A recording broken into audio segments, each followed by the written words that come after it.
안녕하세요. 꿀단지 PD입니다. 새로운 아이폰이 국내에 출시된 지는 조금 시간이 지났는데요. 제가 아이폰 XR을 지인을 통해서 잠깐 빌려왔습니다. 그래서 제가 기존에 가지고 있던 아이폰 XS Max와 아이폰 XR이 어떻게 다른지 아주 간단하게 살펴보겠습니다. 다른 점을 이야기하기 전에 이 두 제품의 같은 점도 있는데요. 무엇보다도 A12 바이오닉 칩셋이 들어간 것이 동일합니다. 그 외에는 사실 동일한 점이라고 할 만한 포인트가 크게 없습니다. 이 아이폰 XS Max 같은 경우에는 아이폰 XS와 이 디스플레이 사이즈를 제외하면 크게 다른 점이 없는데요. 디스플레이 사이즈가 다르기 때문에 해상도가 조금 다르긴 하지만 PPI는 동일합니다. 그래서 이 아이폰 XS Max와 아이폰 XR을 비교한 내용을 보고 아이폰 XS와 아이폰 XR 중 선택을 할 때 참고를 해도 상관이 없습니다. 우측에 아이폰 XS Max가 있고 좌측에 아이폰 XR이 있습니다. 기본적으로 아이폰 XS Max 같은 경우에는 XS도 마찬가지고요. 실버, 스페이스 그레이, 골드 세 가지 색상이 나왔고 XR 같은 경우에는 화이트, 블랙, 블루, 옐로우, 코랄, 프로덕트 레드가 나왔는데 지금 보시는 제품은 블루입니다. 아이폰 XS Max는 6.5인치고 아이폰 XR은 6.1인치이기 때문에 기본적인 크기가 당연히 다르고요. 지금 화면을 통해 보시면 이 베젤 부분이 조금 확실히 다릅니다. 이게 아이폰 XR을 따로 하나만 볼 때는 베젤이 그렇게 두껍다는 생각이 들지 않을 수가 있는데 아이폰 XS랑 XS Max랑 비교를 해보면 약간의 두께감이 있기는 합니다. 그래도 전체적으로 상하 좌우가 균일하게 베젤이 들어갔기 때문에 보기 싫지는 않아요. 두 모델은 두께도 조금 차이가 납니다. 아이폰 XR이 8.3mm고 아이폰 XS와 XS Max 같은 경우는 7.7mm인데 이렇게 같이 놓고 보니까 크게 깜할 정도의 차이는 아닙니다. 옆으로 놓고 보면 약간 역시 아이폰 XS Max가 약간 얇다는 생각이 들긴 한데 역시나 단독으로 봤을 때 두껍다는 생각이 들 정도는 아닙니다.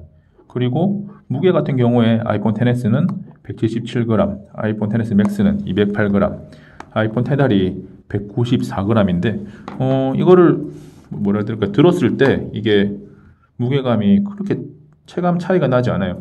아이폰 XS Max 같은 경우에도 208g이라고 하는데 사실 이게 200g 넘는 것 치고는 굉장히 가볍게 느껴지는 경향이 있거든요. 아이폰 XR 역시 무게감은 괜찮습니다. 지금 아이폰 XS Max하고 아이폰 XR을 계속 손에 들고 있는데요.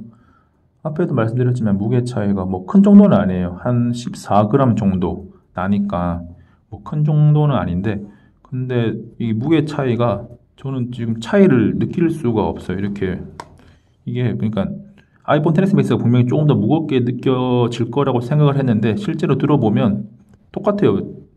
제가 생각하기에는 무게감이 똑같다라고 할 수 있는데 당연히 화면이 크고 스펙상 무게가 더 나가니까 무겁게 느껴져야 된다고 생각하실 수도 있는데 이거는 아마 애플 스토어나 아니면 애플 샵에 가서 한번 직접 들어보시면 아마 이해하실 수 있을 것 같습니다. 무게감 차이가 없습니다. 아이폰 XS와 아이폰 XS Max는 듀얼 카메라를 장착하고 있고 아이폰 XR은 싱글 카메라를 장착하고 있습니다. 이 싱글 카메라 같은 경우에는 아이폰 XS나 XS Max에서 메인 카메라에 있는 스펙과 동일해서 일반적인 메인 사진을 찍을 때는 화질이나 이런 사진 결과물은 똑같아요. 그런데 설정에 들어가 보면 조금 다른 부분이 있습니다. 카메라를 켜보면 일단 기본적으로 아이폰 XS Max 같은 경우에는 듀얼 카메라로 광학 2배 줌이 가능하니까 이런 버튼이 달려있는 부분이 다르고요.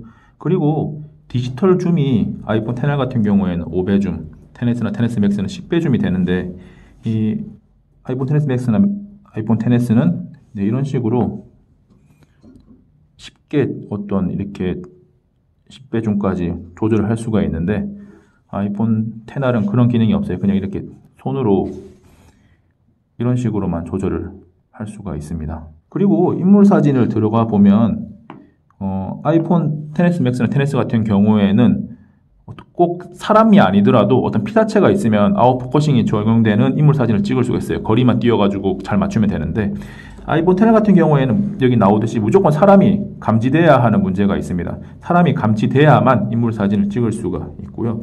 그리고 인물 사진 모드 같은 경우에도 아이폰 XR은 세 가지밖에 안 돼요. 아이폰 XS Max나 XS 같은 경우에는 자연 조명, 스튜디오, 그 다음에 윤곽, 무대 조명 모노까지 가능한데 아이폰 XR은 스튜디오하고 자연 조명, 그 다음에 윤곽 조명까지 세 가지만 가능합니다. 이번에는 카메라 설정에 한번 들어가 보겠습니다. 설정에 들어가서 비디오 녹화 부분을 들어가면 차이가 나는데요. 아이폰 XS Max 같은 경우에는 아래쪽에 메뉴가 두 개가 더 있는 것을 확인할 수가 있습니다. 자동 조조도 FPS랑 카메라 잠금이 있는데, 자동 조조도 FPS 같은 경우에는 저조도 비디오를 촬영할 때 프레임을 24프레임까지 낮춰가지고 화질을 조금 높이는 효과를 만드는 것이고, 카메라 잠금은 비디오를 녹화하는 동안에 카메라를 자동으로 전환하지 않는다. FPS가 어떤 조절되거나 다른 설정 값이 변화되지 않게 하는 건데, 이게 실질적으로 영상을 촬영할 때 어느 정도 뭐 효과를 발휘한다거나 아니면 체감할 수 있는지는 모르겠는데, 일단 설정상에서 눈에 띄게 차이가 나는 부분이긴 합니다. 이번에는 일반 설정에 손쉬운 사용에 들어왔는데요. 딱 보기에도 아이폰 XS Max에 한 가지 더 있는 메뉴가 있습니다. 바로 3D 터치입니다. 이번에 아이폰 XR에서는 3D 터치가 빠졌어요. 뭐 가격적으로 많은 몇십만 원의 차이가 나다 보니까 어떤 가격을 다운시키기 위해서 3D 터치가 빠진 것으로 보이는데, 이게 3D 터치 같은 경우에는 아이폰을 사용해 보신 분들은 아시겠지만 익숙해지면 굉장히 편하거든요. 그런데 이 3D 터치가 빠졌다는 것은 분명히 조금은 아쉬운 부분이긴 합니다.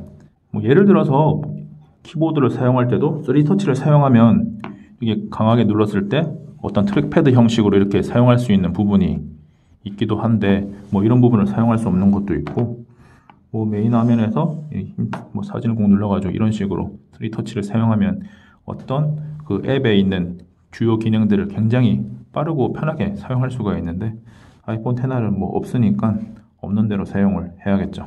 그 밖의 요소로는 일단 외형적으로 유심 트레이 위치가 유심 트레이 위치가 조금 달라요. 아래쪽에 있는 아이폰 XS Max 같은 경우에는 약간 가운데 부분에 있고요. 그 다음에 XR 같은 경우에는 아래쪽으로 약간 치우쳐 있습니다. 중요한 요소는 아니고요. 일단 다른 점이긴 하니까요. 그리고 CPU는 동일한데 메모리가 다릅니다. 아이폰 XS는 XS Max는 4기가가 들어갔고 아이폰 XR은 3기가가 들어가 있습니다. 그리고 빠진 내용이 방수 방진 내용이 하나 있습니다. 이 아이폰 XS Max하고 XS 같은 경우에는 IP68의 방수 방진 능력을 가지고 있고, 이 아이폰 XR 같은 경우는 IP67 능력을 가지고 있어요. 근데 IP67이나 68이나 다 물에 어떤 생활 방수 되는 건 당연하고 물에 들어가는 것도 가능한데 깊이, 즉 수압의 차이에 의해서 견디는 게 다르긴 한데, 일반적인 사용자 환경에서는 67이나 68이나 크게 차이가 없기 때문에 아이폰 XR을 사용한다고 해서 물에 약하다거나 그렇게 생각하실 필요는 없습니다.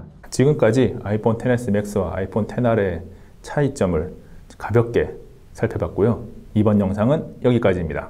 잠깐! 구독과 추천 누르셨나요?